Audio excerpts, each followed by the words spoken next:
Hi all, welcome back to my channel. I'm Olly from Simply Stitchy. I'm a full-time blogger and a YouTuber obsessed with sewing. This channel is where I share my passion for sewing through tutorials, how-to hints and sewing tips. I collect and have been known to sew from vintage patterns and some new ones when I get a spare 5 minutes. And I've got an ever-increasing collection of vintage sewing machines.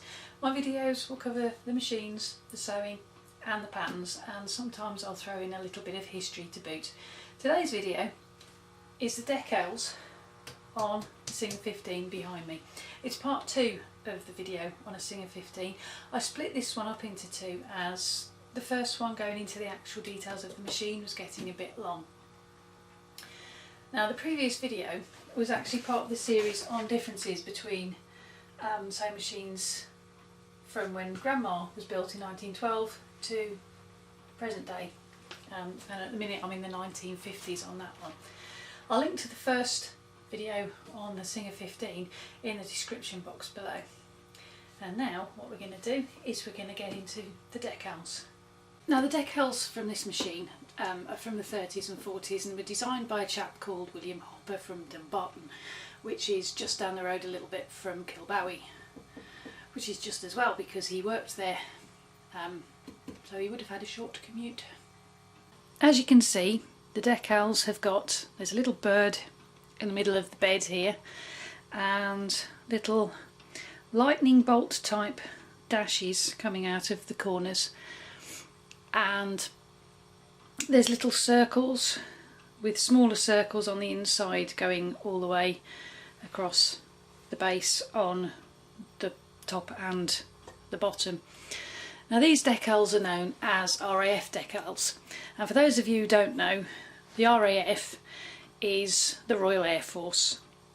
Now I haven't been able to find out a definitive reason as to why these decals are known as RAF decals, because they don't actually look anything like the RAF decals.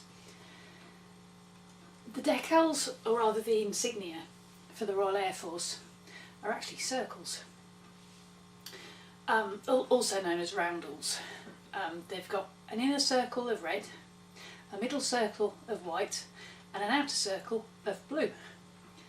Kind of a bit like a target, which they used to put on the underneath of the wings, so you could see that they were the Royal Air Force as they were flying overhead.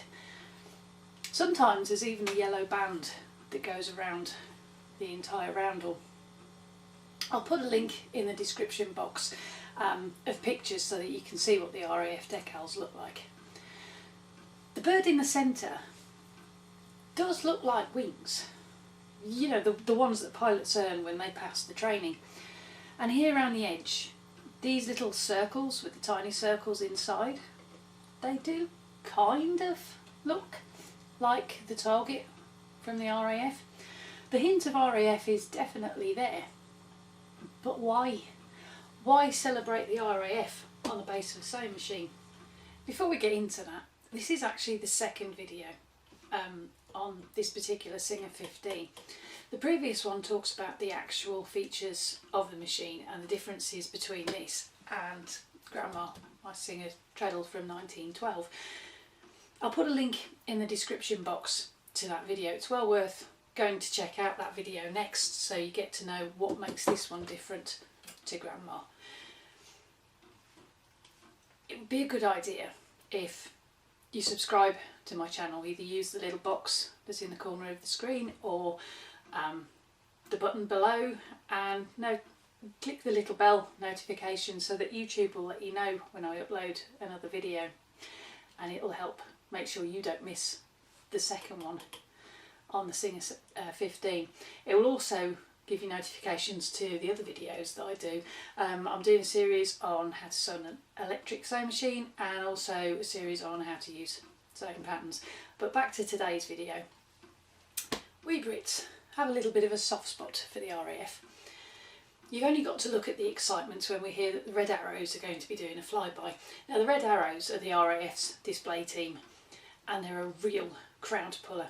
I once went to a county fair just because the RAF were doing a flyby and a landing demonstration in a Hawker Harrier as a jump jet. They shoot up like a rocket and are so loud when you're up close. It was fantastic. I can't for the life of me remember where the fair was, but I'm never going to forget that whoosh as the jump jet took off. It was awesome. Now the RAF is the youngest of the 3 British Armed Forces, excuse me, and the world's oldest independent air force, meaning it was the first in the world not to be under the control of either the Army or the Navy. Formed in 1918, it was actually the joining together of the Royal Naval Air Service, or RNAS, and the Royal Flying Corps, or RFC. Their finest hour, though, was the summer of 1940. That summer would become known as the Battle of Britain. Between July and October of that year, the outnumbered RAF faced aerial dogfights against the Luftwaffe and won, leading Winston Churchill to write one of his most famous speeches, which ended with probably one of his most famous lines: "Never in the field of human conflict was so much owed by so many to so few." With an average age of around about 20, those brave flyboys of the RAF will forever be known as the few. And the few weren't just British.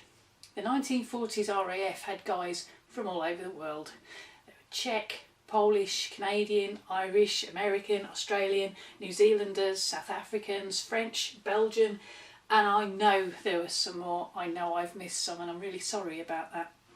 It truly was a multinational group of the bravest men, not just in the world, but from around the world. These decals started appearing in the 1930s though, so unless William, the guy who designed them, was psychic, they can't be celebrating the Battle of Britain. They could be celebrating the fact that the RAF is the oldest independent air force even, or it could just as easily be a coincidence. William might just as easily have been inspired by the Pathé newsreel. Those were the news clips that aired in cinemas before a movie. The Pathé brand logo was a cockerel or a rooster. Basically it was a bird. I'll put a link to the Pathé logo in the description box so you can see what it looks like. And I'm going to bring you back in so you can have another look at these decals. There's the bird in the middle of the base of the machine, and if we just pan out a little bit,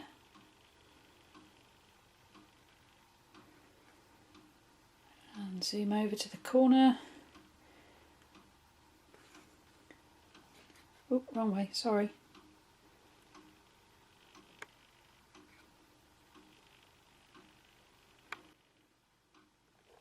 Those lightning bolts just there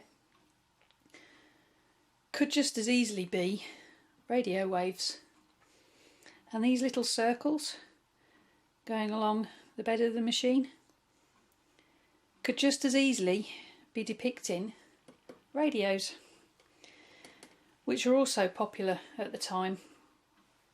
Also known as the wireless, families would gather around it for entertainment and news. I can remember my dad saying it used to be a highlight of the day when he was a kid. When I was a kid we had the telly, or the TV, so we used to watch an American TV show called The Waltons, which was set in the Depression era from about 1933 through to the 1940s, and some scenes actually show the Walton family sitting around the wireless looking at it transfixed. In fact, some of the credits on some episodes show the dad, Ralph Waite, carrying in a wireless. I'll link you to a YouTube video so you can see the credits and the wireless that he was carrying in.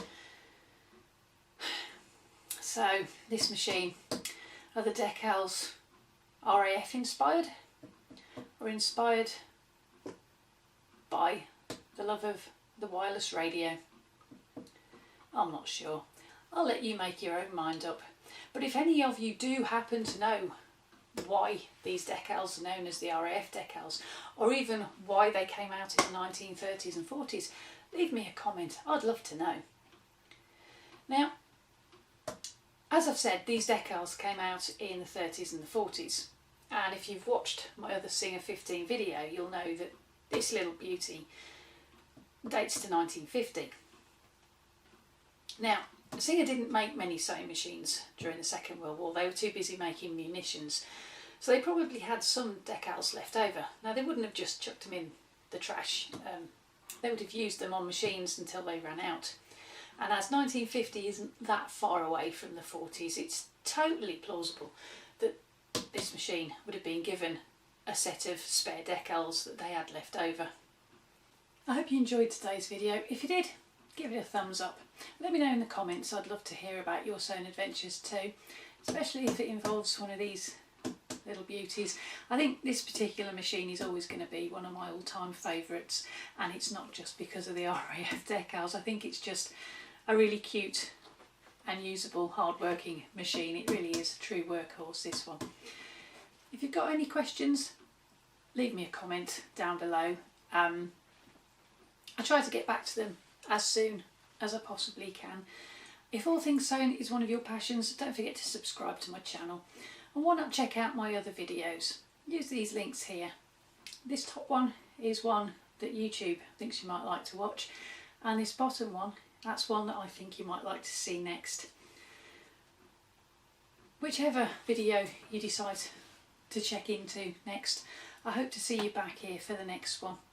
And in the meantime, wherever you're sewing, whatever you're sewing with, enjoy your creativity and have fun. Thank you ever so much for watching, and I'll see you next time. Bye for now.